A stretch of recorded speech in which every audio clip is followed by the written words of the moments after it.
Hi.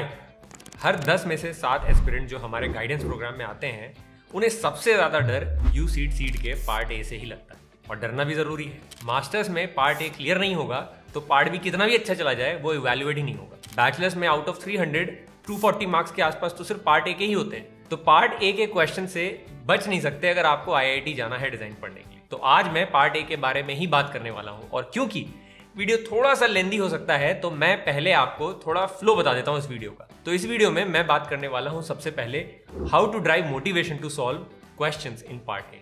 Next I am going to share some resources जैसे कुछ puzzle makers के नाम and some website links to practice part A questions. So if you want to skip you can directly jump to the resource section, but let me tell you कि video भले ही थोड़ा लेंदी हो लेकिन information मैं utmost honesty के साथ देने वाला हूं, जो शायद इंडिया में कोई भी कोचिंग वाले तो आपको कभी भी नहीं दे पाएंगे, क्योंकि हम तो कोचिंग क्लास नहीं है ना। तो चलो शुरू करते हैं और पहले समझते हैं ये पार्ट ए क्रैक करने के माइंडसेट को। हम अपने C2D प्रोग्राम में हर साल स्टूडेंट से फॉर्म भरवाते हैं when they join us, where we ask them about their understanding and definition of design. And most of the time 2 answers या फिर कह लो ये 2 कीवर्ड्स हैं जो रिपीट होते ही रहते हैं। एक तो है कि design is problem solving and second design is about creativity. 100% correct. तो मेरा यहाँ पे क्वेश्चन ये है कि if design is problem solving then how do you become a problem solver. इसका जो एक आंसर मुझे समझ में आता है वो है ability to look at a problem from different perspective, जो हम एक ही प्रॉब्लम को अलग अलग तरीके से समझ पाए। लेकिन फिर नेक्स्ट क्वेश्चन है कि how do you see things from different perspective. Well, इसका आंसर है when you have curiosity to learn and know more, when you do not stop asking questions। तो कहने का मतलब प्रॉब्लम सॉल्वर बनना है तो क्यूरियोसिटी तो होनी ही चाहिए। अब एक बात बताऊं मैं आपको, ये जो क्यूरियोसिटी की मैं बात कर रहा हूं ना, ये इंट्रिंसिक है हमारे अंदर, मतलब this is something in us naturally. For example, जब बच्चे को भूख लगती है तो यू मस्ट हैव सीन कि दे स्टार्ट क्राइंग, राइट? वो सबको पता है। उस वक्त you must have seen parents in the house try to pacify the baby while the food is being prepared by showing him और हर सम ऑब्जेक्ट और toy that is colourful, and for some time baby stops crying. मतलब एक भूखा बच्चा इसमें खो जाता है कि ये क्या कलर है ऑब्जेक्ट का, ये क्या ऑब्जेक्ट है जो उसके हाथ में पकड़ा दिया है। मतलब बच्चे की अंदर की क्यूरियोसिटी उसके हंगर को भी सरपास कर जाती है कुछ देर के लिए। तो इसका मतलब तो यही हुआ ना कि हम सब क्यूरियस हैं by birth, but unfortunately education system ने इस क्यूरियोसिटी को दबा दिया है। You are taught in school to think before you ask, don't ask silly questions and stuff like that. But यहां उल्टा है, you can not become a good designer और problem solver if you will not ask silly questions. और अगर हम part A के questions को देखें तो ये कोई जनरल एप्टीट्यूड क्वेश्चन नहीं है, ये विजुअल पजल्स हैं, और पजल सॉल्व करने के लिए सबसे पहली ट्रेड जो चाहिए वो है क्यूरियोसिटी। ऐसा नहीं है कि क्यूरियस होने के लिए अब आपको कोई कोर्स करना होगा, बस लाइफ में थोड़ा सा कॉन्शियस होना होगा। So here are 3 simple ways to practice and become more curious in everyday life. पहला है ask more questions. Ask questions about everything around you. Try to be curious about people you meet, places you go and things you see. Second है try to be more open-minded. Be open to new experiences, ideas and perspectives, and accept the fact that there can be many possible solutions to a problem. अब चाहे वो part A के ही questions क्यों ना हो। Third, read more.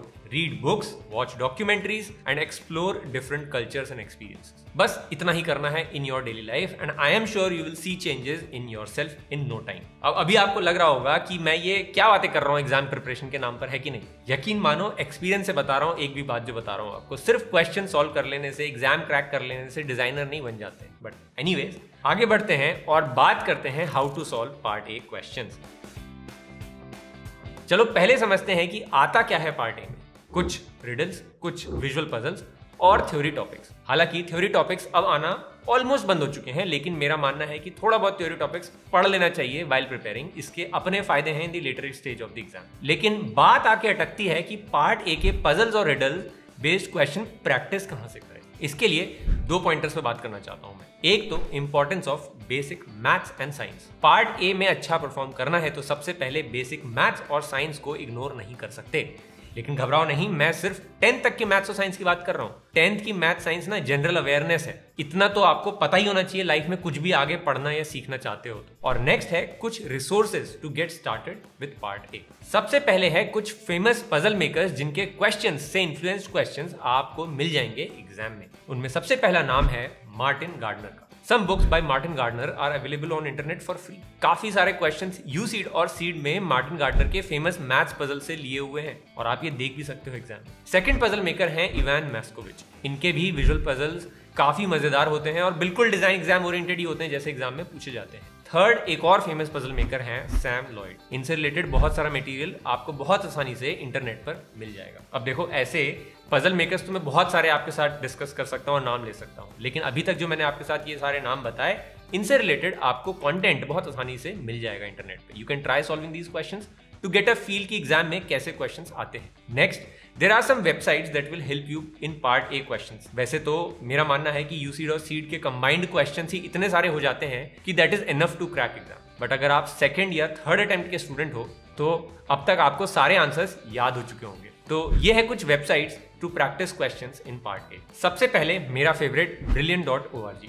यहाँ आपको area and mensuration से रिलेटेड क्वेश्चंस मिल जाएंगे जैसे यूसीड और सीड में आते हैं। आपको बस गूगल इमेजेस पे जाके brilliant.org एरिया क्वेश्चंस टाइप करने हैं और आपको बहुत सारे क्वेश्चंस दिख जाएंगे। You can try these questions, but problem तब आके अटकेगी जब आपसे ये क्वेश्चन सॉल्व नहीं होंगे। उसका भी एक हैक है, अगर आप उन क्वेश्चंस को अटेम्प्ट करो जो ब्रिलियंट अपने ट्विटर पे अपलोड करते हैं तो वहां आपको बहुत सारे यूजर्स के अपलोडेड आंसर्स विद एक्सप्लेनेशन दिख जाएंगे। और ये इतने सारे क्वेश्चंस हैं कि आपका तो काम हो ही जाएगा एग्जाम से रिलेटेड। तो मुझे लगता है कि इसके बाद आपको brilliant.org का सब्सक्रिप्शन लेने की जरूरत तो नहीं पड़ेगी। Next website is mathisfun.com। यहाँ आपको डायरेक्ट एग्जाम के टाइप के क्वेश्चन दिख जाएंगे विद सॉल्यूशन। तो मुझे तो बहुत पर्सनली काफी मजा आता है इन क्वेश्चंस को देख करके और उनको सॉल्व करने में। और यहाँ आपको एक और चीज की काफी सारे फेमस और भी पजल मेकर्स के नाम भी मिल जाएंगे जिनको आप अलग से जाके इंटरनेट पे सर्च कर सकते हो और उनके कंटेंट ढूंढ सकते हो। थर्ड है अडोबी स्टॉक इमेजेस में जाकर के विजुअल पजल सर्च करो। सुनने में काफी अजीब लगेगा, लेकिन यहाँ आपको कुछ स्पेसिफिक सेट ऑफ क्वेश्चंस मिलते हैं जो कहीं और नहीं मिलते। For example, most of the puzzle based questions are basically maths and calculation based होते हैं। यहाँ अडोबी स्टॉक पे आपको काफी मजेदार, कुछ इजी, कुछ डिफिकल्ट एग्जाम में आने वाले विजुअल पजल जैसे क्वेश्चन दिख जाएंगे। And that's it in resources. देखो, ऐसे रिसोर्सेज तो मैं और भी बता सकता हूँ आपको, लेकिन रिसोर्सेज जमा करने से कुछ भी नहीं होने वाला है if you are not curious to solve puzzles and find answers yourself. I have discussed this in my part A question solving earlier videos that the only way to succeed in part A is to struggle with the question. हमने resources का पूरा एक notion page भी बनाया हुआ है that you can access for free. वहां मैंने काफल के पुराने स्टूडेंट की मदद से पूरा एक रेपोजिटरी बनाया है for anyone who wants to self prepare for design exam. एक बार आप उसको भी चेक कर सकते हो, डिस्क्रिप्शन में आपको उसका लिंक मिल जाएगा। And if you are looking for some dedicated guidance, coaching class की बात नहीं कर रहा हूं मैं जेन्युइन गाइडेंस की बात कर रहा हूं, तो आप C2D यानी कि कनेक्ट टू डिजाइन के बारे में भी थोड़ा सा पढ़ सकते हो on our website. We are starting a new batch soon. इसके बारे में भी डिस्क्रिप्शन में आपको पूरा डिटेल मिल जाएगा। Let me know in the comment section how can I help you more with design exam preparation, and I will try and create videos on that topic as well. Thank you.